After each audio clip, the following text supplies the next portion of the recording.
1586 में मुगल बादशाह अकबर ने मौजूदा अफगानिस्तान के पहाड़ी सिलसिले कोह हिंदू कुश का नाम सरकारी तौर पर तब्दील करके हिंदू को रख दिया। इस बात की तस्दीक 1591 में लिखी गई किताब तस्करा हमायून व अकबर से होती है, जिसका मुसन्निफ बायजीद बयात मुगल बादशाह हमायून का एक ऑफिसर रह चुका था। बायजीद बयात ने अपनी किताब मुगल बादशाह अकबर की फरमाइश पर लिखी थी। कोई हिंदू कुश का मतलब हिंदुओं को कत्ल करने वाला पहाड़ है। अपनी हिंदू रियाया को खुश करने के लिए अकबर ने इसका नाम हिंदू कुश से तब्दील करके हिंदू को रख लिया। इसके बाद मुगलों की सरकारी डॉक्यूमेंट्स में इसे हिंदू को कहा जाने लगा। तहम अफगानिस्तान के मकामी लोग और कई हिंदुस्तानी इसको बदस्तूर हिंदू कुश पुकारते रहे और हिंदू को का नाम मकबूल ना हो सका।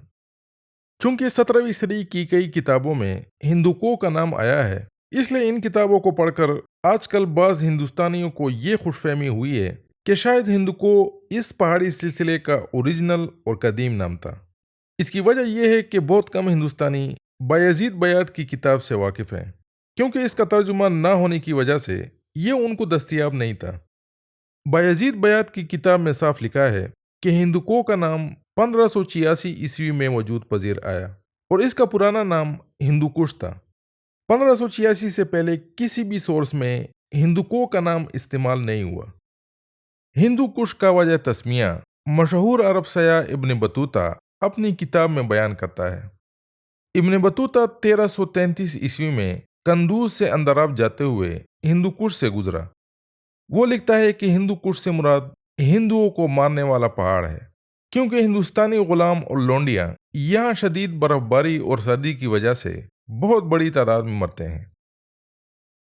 इब्न बतूता मजीद लिखता है कि हिंदू कुश की मुसाफत एक दिन की है।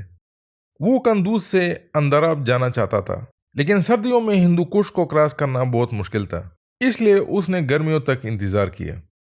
इवन गर्मियों में भी वहां बर्फबारी पड़ी थी, इसलिए इब्न बतूता के काफिले के लोग अपने ऊंटों के सामने कपड़ा रख देते ताकि ऊंटों के पांव बर्फ में दफन ना हो जाए।